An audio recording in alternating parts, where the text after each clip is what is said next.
psikologi tangisan Bang Haji Rhoma Irama, perspektif sufistik. Lirik itu sebagaikan lirik yang mengalir dalam kehendak Allah. Nah, tangisan Bang Haji itu sebenarnya ingin memastikan pada publik bahwa Bang Haji dalam diskursus nasab itu tidak sedikit pun ada kebencian. Sehingga Habib yang ada di sebelahnya pun dirangkul, bahkan disambut dengan sangat ramah, dengan penuh ketulusan.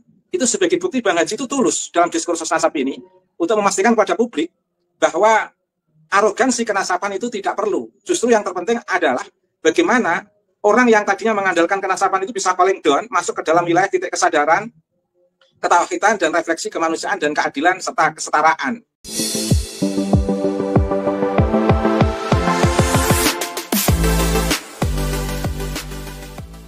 Assalamualaikum warahmatullahi ta'ala wabarakatuh. Kiai Haji Ubaidillah menyoroti pidato Haji Rhoma Irama di gedung LD PBNU beberapa waktu lalu dari perspektif ilmu tasawuf.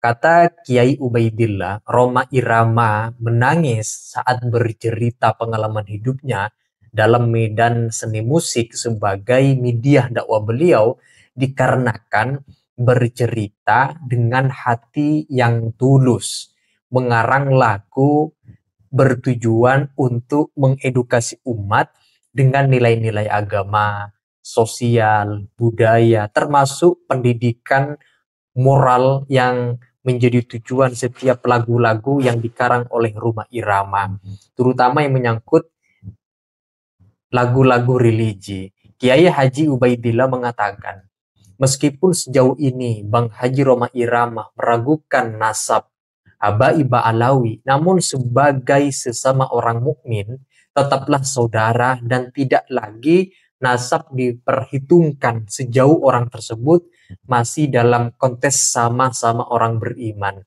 dan berpandangan kesetaraan. Tidak ada status sosial yang lebih tinggi, semuanya diukur ketakwaannya, penghambaan kepada Allah Subhanahu wa Ta'ala. Komentar dari Kiai Haji Ubaidillah ini sangat sejuk. Nah, untuk selengkapnya teman-teman, mari kita simak komentar dari Kiai Haji Ubaidillah tentang Bang Haji Rhoma Irama yang sempat menangis berkali-kali ketika menceritakan pengalaman hidupnya dalam dunia seni musik pada saat bercerita diundang di gedung LD PBNU. Nah, untuk itu mari kita simak dalam video berikut ini. Dalam kesempatan ini saya ingin memahami psikologi tangisan Bang Haji Rhoma Irama, perspektif sufistik, Mas Yusuf. Sehingga bagaimana bisa mendudukkan tangisan itu secara proporsional, jernih, objektif, dan ilmiah sebagai kekhasan Bang Haji Rhoma Irama, Mas Yusuf. Sebenarnya secara singkat, saya ingin mengawali dari tangisan Bang Haji.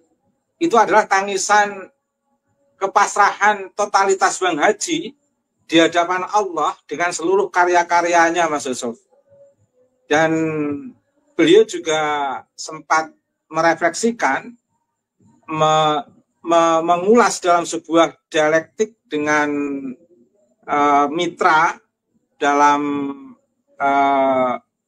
karya seni beliau terkait dengan lirik yang di luar dugaan, ternyata begitu indah, yang luar biasa, seolah-olah Bang Haji sendiri tidak percaya, sehingga ada totalitas lirik itu sebagaikan lirik yang mengalir dalam kehendak Allah, dan apa yang dirasakan Bang Haji itu berada dalam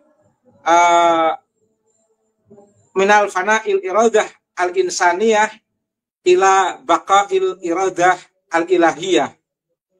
Dari sikap fana sosok Bang Haji yang bukan siapa-siapa, dalam kehendak Bang Haji masuk ke dalam kehendak keabadian Allah.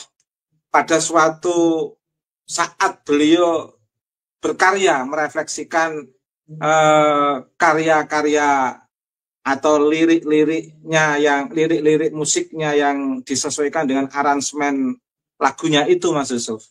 Dan tangisan Bang Haji sebagai bentuk totalitas memasukkan arus kehendaknya dalam yang bukan siapa-siapa dan yang bukan apa-apa itu dalam arus besar kehendak Allah. Itulah mengapa Bang Haji bisa membuat totalitas tangisan itu. Lah, adapun refleksi yang di kanan kirinya Bang Haji itu sebagai sebuah pantulan nilai kemanusiaan yang menguatkan kehadirannya untuk memasrahkan totalitas kepada Allah.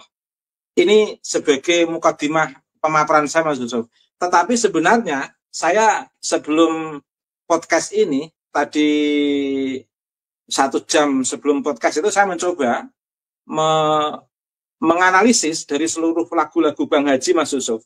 Saya betul-betul bisa memahami kekhasan Bang Haji. Dari seluruh lagu itu sebuah proses perjalanan transformatif Bang Haji di dalam merefleksikan karya seni yang betul-betul relevan dalam konteks pendampingan untuk merubah masyarakat dan mengajak masyarakat bersama dia dalam sebuah laku suluk untuk berada di bahtera kehidupan ini, betul-betul bagaimana totalitas menuju Allah Subhanahu wa Ta'ala. Ibarat posisi Bang Haji itu sebagai seorang salik, maslaknya adalah bahtera kehidupan ini, dan suluknya itu adalah proses kekuatan mental Bang Haji yang ditotalitaskan menuju Allah Subhanahu wa Ta'ala.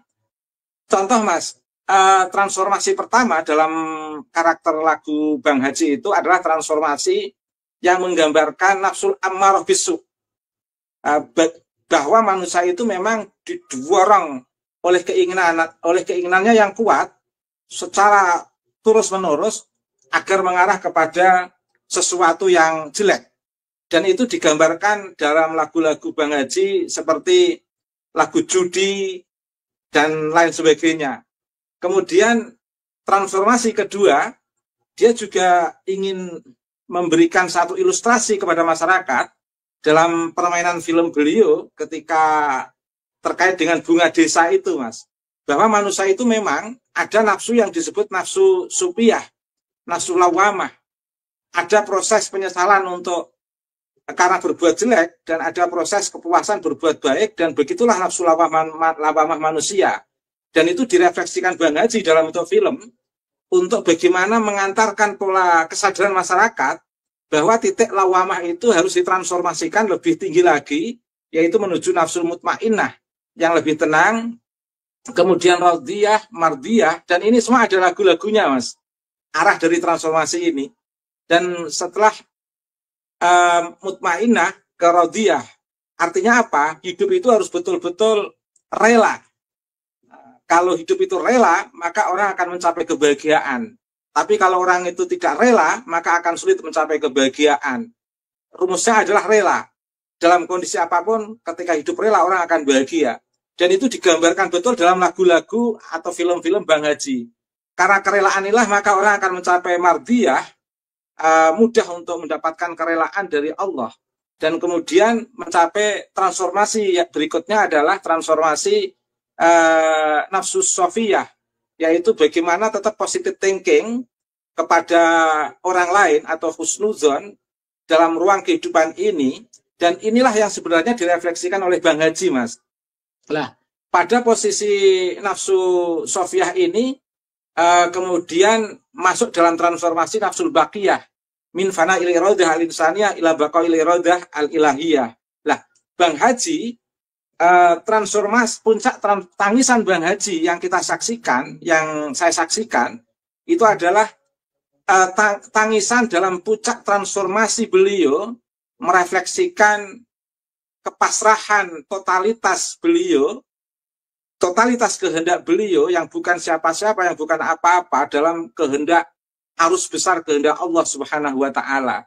Nah, proses dialektika Bang Haji dalam diskursus nasab itu adalah proses dialektika yang hanya sebagai jembatan kecil, Mas. Sehingga nasab itu bukan sesuatu yang sangat urgent bagi Bang Haji, maka tidak perlu diperdebatkan atau dipertahankan sampai melupakan nilai kemanusiaan, keadilan, dan persamaan. Lah, Tangisan Bang Haji ingin membentuk kesadaran semua pihak dalam diskursus nasab itu sebagai instrumen kecil, tapi targetnya adalah bagaimana manusia itu kembali pada kekuatan tauhid, kembali kepada refleksi kemanusiaan, keadilan, dan persamaan. Karena ini adalah tema besar yang lebih penting dalam ruang kehidupan umat manusia.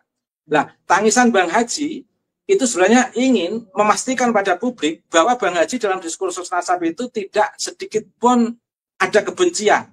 Sehingga Habib yang ada di sebelahnya pun dirangkul, bahkan disambut dengan sangat ramah, dengan penuh ketulusan.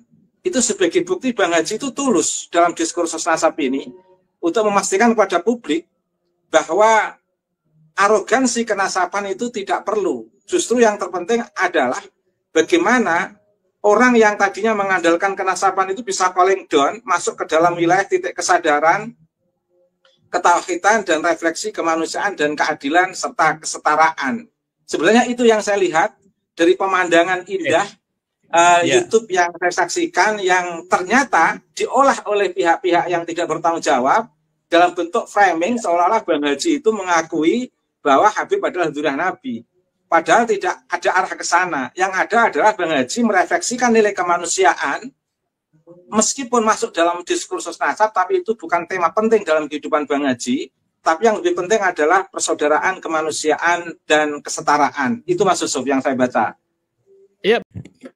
Komentar Kiai Haji Ubaidillah yang barusan kita simak, dalam pandangan Kiai Ubaidillah, ketika Rhoma Irama menceritakan tentang perjalanan hidup beliau di dalam medan seni musik yang dijadikan sebagai media dakwah selama ini, menurut Kiai Ubaidillah itu sebenarnya sebuah pengakuan dari hati yang tulus, dari pengalaman-pengalaman personal selama ini beliau alami kemudian diceritakan dengan tanpa ada unsur apapun. Meskipun kita tahu di samping Rhoma Irama itu ada oknum Habib tertentu. Dan juga kita tahu selama ini Bang Haji Rhoma Irama juga menyinggung-nyinggung, bahkan mengatakan sangat hakul yakin kalau nasab dari Sadaba Alawi itu terputus, tidak bisa dikonfirmasi melalui jalur apapun, terutama jalur ilmu nasab dan jalur ilmu sejarah.